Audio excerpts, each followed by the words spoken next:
right, welcome back. So now we are on to your Tier 5 QB3s. Yeah, and I want to make it perfectly clear that at this point from my standpoint, if you are in a redraft league where you only start one quarterback, if you're not in a super flex, if you're not in a 2-quarterback league, if you're not in a dynasty league, if it's truly just a redraft 1-quarterback league, me personally, I would not waste a roster spot on any of these guys until they prove something, right? I mean, those roster spots are so valuable. So there's a reason now that we've gotten into Tier 5 QB3s, these are not, I mean, if you're in a super flex league with 2 quarterbacks or a league that you have to start 2 quarterbacks, then you're probably going to want to draft one of these guys because you're going to need somebody for a bye week. Otherwise, there's no reason to waste a roster spot. They should be available on waivers or free agency. Go out and pick them up at that time. So, all right. All right. Number 25 on your list of QBs in Tier 5, you have Ryan Tannehill. Yeah, I do. And, you know, it wasn't that long ago that Ryan Tannehill was a viable top 10, top 12 fantasy football quarterback. You know, he had A.J. Brown, Tajay Sharp. He had weapons. But when you look at that offense now, until they acquired DeAndre Hopkins, they really didn't have much outside of Treylon Burks to throw to. You know, you can say, and I'm not even going to try to pronounce the tight end's name, Okonkwo? I don't know. Chicago, I forget it. I'll just butcher it. But before they got Hopkins, he was ranked even lower. I've moved him up because they went out and got DeAndre Hopkins. Okay. They gave him that contract. But you got to keep in mind, this is still a run-first team. It's going to go through Derrick Henry. The other thing is I'm not sold that the changes to Tennessee's offensive line this year helped. So, you know, last year they lost, who was the big tackle that they had? Lewan. Taylor Lewan, yes. Taylor Lewan, he's no longer with the team. Nate Davis with the Bears. They did go out and they drafted Skoronski? Yeah, Skoronski. Peter Skoronski. Oh, yeah, from Northwestern. From Northwestern, who is probably a part of the whole situation at Northwestern that's going on right now. I Just saying. Yeah. You know, but one of the knocks on Skoronski was short arms, good mechanics, but physically not the right size. So it looks like they're already projecting to move him inside to guard when they were hoping that he could be a tackle. So you lose your best tackle in Lewan. You go out and you draft a guy that's supposed to replace at least one of your tackles. You know, maybe they could switch Dillard back over to the left tackle, keep him there. You know, when Lewan went down, now Skoronski's going to have to bounce inside to guard. I like the addition of DeAndre Hopkins, and because of that, I've moved Tannehill up the list. Mm-hmm. It's still a run-first team. It's still a very run-heavy, pass when we have to. But Tannehill, if you make too many mistakes, we've got Will Levis right behind you. Yeah, he's going to be on a short leash. Very short leash, and I'm just not sold overall on the offense as far as the passing attack or even the running attack. Because, you know, Derrick Henry, how many more hits does he have left before he's down? You know, running backs, when they hit that decline, they hit it hard, they hit it fast. Yeah. We keep saying that. We've been saying it for 2 years. At some point, it's going to happen. There's a reason we've been saying it. Dude can't have 350 touches 4 seasons in a row and expect to survive. I don't care how big and strong you are.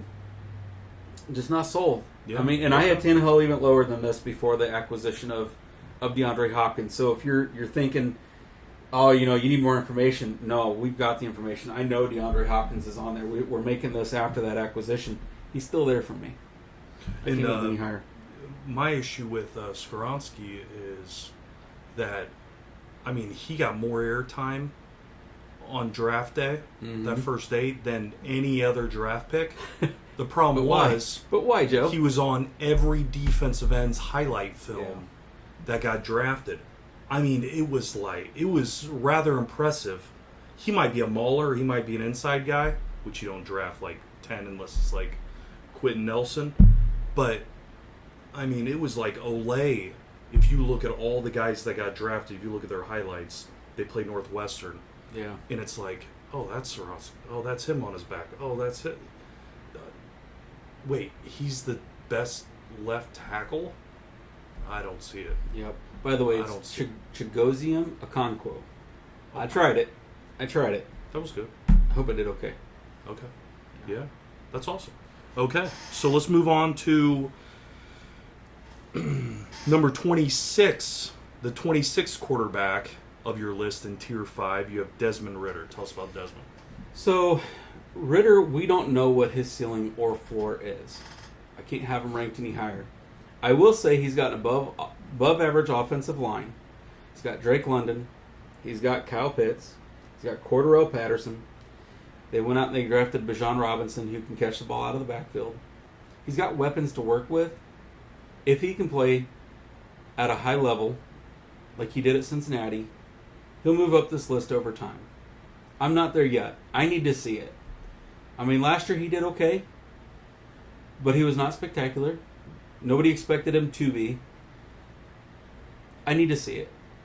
If he had come out of Alabama or Georgia or, even USC, maybe I'd have a little bit more faith. Coming out of Cincinnati, not really sure I'm there. I need to see it first. Maybe he is a stud, and I hope he is. Maybe in a dynasty league, maybe this is a guy you might look at. He looks the part. He does look the part. He does.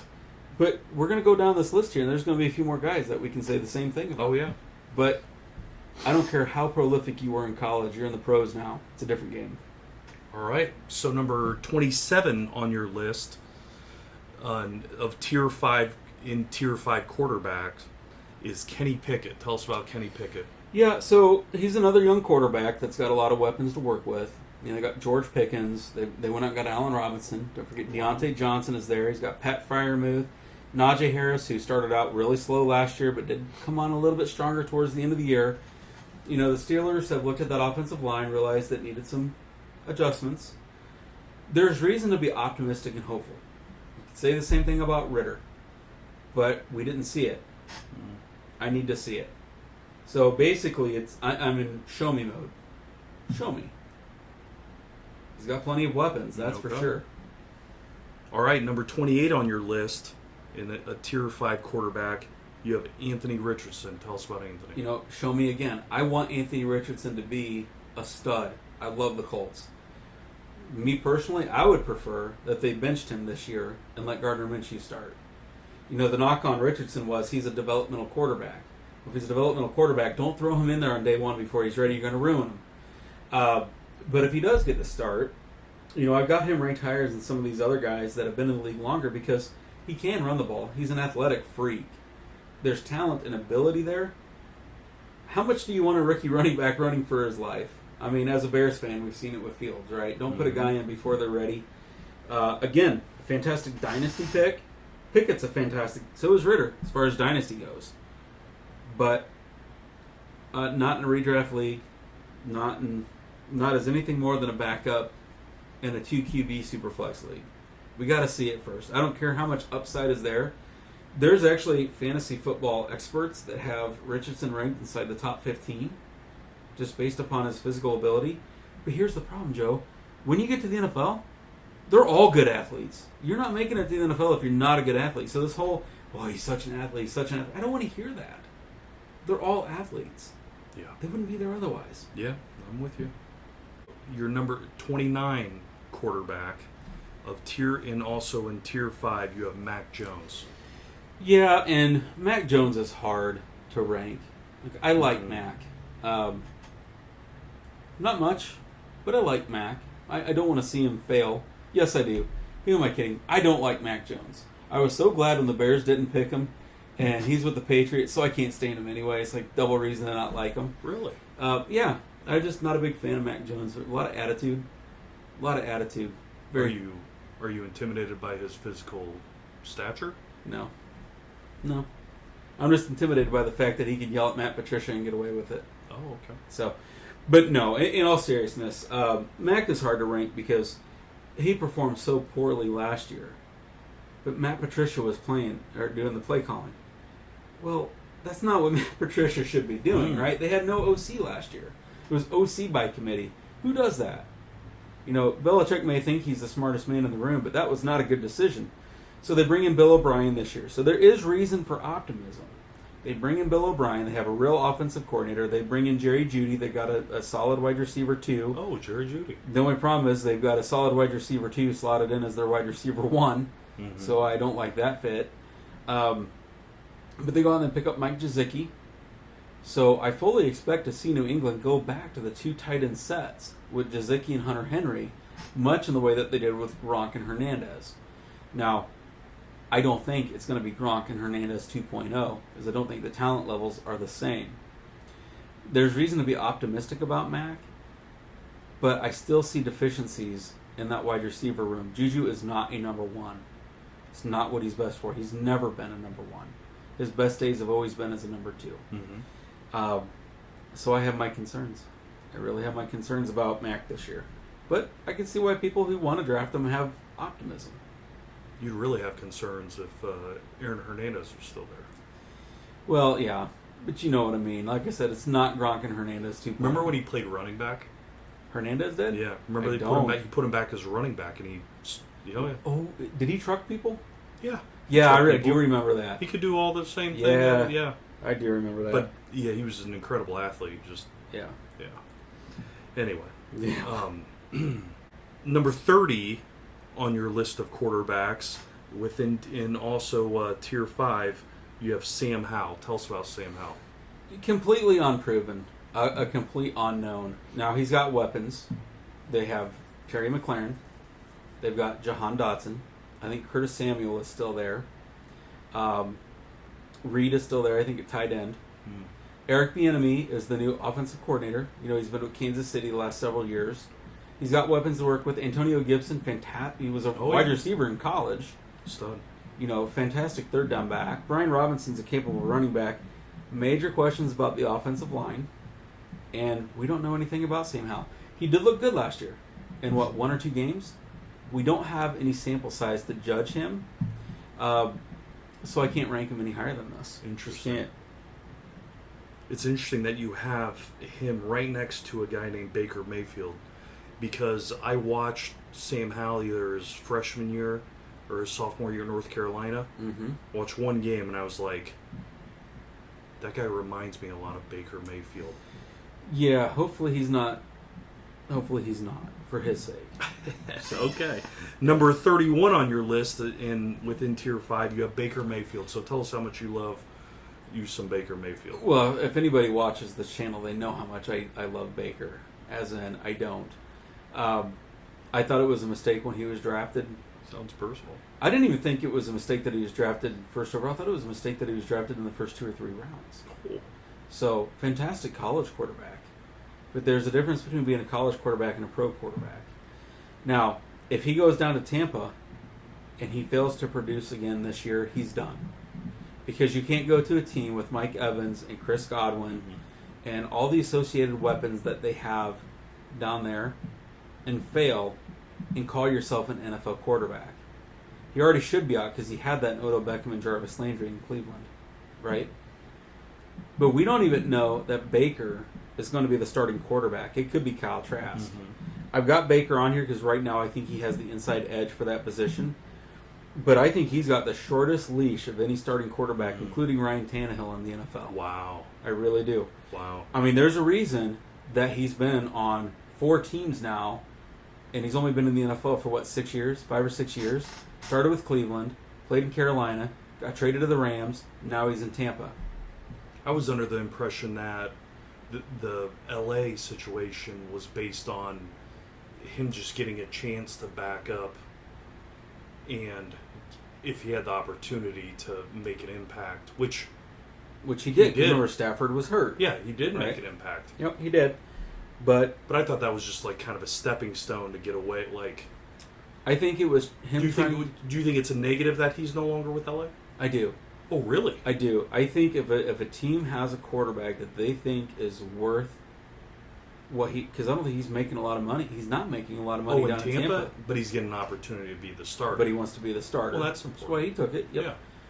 But if you have a quarterback, I mean, there are backup quarterbacks making $10 million. We have backup quarterbacks in this league making more money than Saquon Barkley, Josh Jacobs, and Austin Eckler. Absolutely. Right? Yeah. If they really thought that he was good with Stafford's track record and the fact that Stafford's getting up there in age, they would have done whatever they could to keep him. But the fact that he couldn't even beat out Sam Darnold in Carolina, what does that say? The fact that Cleveland was so ready to let their first overall pick go, what does that say? The fact that he's never once, despite having receivers to throw to, passed for over 4,000 yards. What does that say? I mean, if you look at his career touchdown to interception ratio, way too close for a first overall pick. That's true. Very good college quarterback. Terrible pro. And I would not be surprised if this was Baker's last year in the league. Wow. So. Wow, you're a huge fan. Massive. Speaking of scholars, the last quarterback on this list that you have is the gentleman by the name of C.J. Stroud. Tell us about C.J. Stroud. All right, so my issue with Stroud is a lot to do with him and a lot to do with the team, the lack of fit. D'Amico Ryans, does he strike you as the kind of head coach that wants to develop a rookie quarterback? Probably knew he was going to have to when he took the job, but probably not something that he's looking. He's a defensive guy, right? Yeah, of course. So you have C.J. Stroud, a rookie quarterback that there's a lot of questions about how fast he can adjust to the pro game. It has nothing to do with physical talent. It has everything to do with mental talent. Goes to a team that has a defensive-minded head coach who's probably more concerned with the defensive side of the ball for now, who has weapons to work with, but we're not talking about the best weapons in the league. We're also talking about a lot of young guys that aren't proven. The number one wide receiver, or the number one receiver, whoever, is probably going to be Dalton Schultz, the tight end. That's my guess. Nico Collins has talent. John Mechie has talent. But they go out and they bring in Bobby Trees, Robert Woods, to be the number one wide receiver. Robert Woods is not a number one anymore. No, he's not. They pay him like number one? They did. I think it's because he's a great locker room guy, and he's Yeah, going to he's do a all leader. He's a great leader. He's going to do all the things right. Yep. But yeah, his body is broken down. Yeah. In terms of being a number one. They brought in Robert Woods, I would assume, to teach Nico Collins and John Mechie how to be a professional wide receiver. And I think Nico and I think Mechie have a ton of talent. I'm really excited to see Mechie on the field this year. Praise the Lord that he's healthy and able to get back out there. But when you're number one, and we're not talking Travis Kelce, right? But when your number one wide receiver, your number one receiving option on your team is your tight end, and it's not Travis Kelce or Mark Andrews, I'm concerned. Okay? Offensive line, I'm not sold on. A rookie quarterback with kind of a weak offensive line, I'm not sure about the offensive minds in the building there to develop him. Very concerned. Okay. Does that mean that C.J. Stroud won't have a bright future? I'm not saying that. I am saying for this year he's going to struggle, and he's going to struggle badly. The only chance that C.J. Stroud has of producing fantasy football relevance is if he decides to take off and scramble a lot, which rookie quarterbacks can do. He's athletic enough, he could do it. I don't think this is the year. C.J. Stroud's best talent is that big arm, right? Absolutely. That ability to throw downfield. They're not there yet. Nope. Because rookie quarterbacks won't typically sit in the pocket long enough. Yep. They're not comfortable sitting in the pocket long enough to give those receivers that chance. His best hope is to manage the game and hand the ball off. But that's not what Play the C.J. Stroud defensive. wants to do. Well, yeah. So, Yeah. Well, and that's also not good for fantasy. right. Doesn't help So, in a fantasy. Exactly. All right, so that's it for quarterbacks. All 'Cause right. I'm not going to go into quarterbacks 33 through 50. Okay. I mean, you all can go out there and do that yourself. Even though some of those guys will be better than these guys. It's very possible. Heineke Very of the world, possible. you know, those guys will... And it's very possible that Heineke won't even be on the Falcons by the end of the season. Wow. You know, because Heineke is talented. Oh, yeah. He's definitely a trade candidate. I could see him going somewhere and competing for a starting job if there's an injury. I could absolutely see that happen. Oh, yeah. And come and be a starter right away. Jacoby Brissett could end up starting for Howell if Howell Absolutely. struggles Absolutely. in Washington. You know, there's still guys out there that have a lot of upside, but they're not pegged in a starter, so at this point, I'm not going to rank them. But also, everybody keep in mind that these rankings are subject to change. Injuries will happen between now and the start of the season. We'll have more information to work with once camps really start opening up. As those things happen, we'll be making adjustments. We'll be making videos on those. We'll bring that information to you. So this is not a one and done. This is a very dynamic situation, and these lists will change. Absolutely. All right. All right. Well, hey, come back for the next video. We're going to talk about running backs. Until this next one, see ya. See you.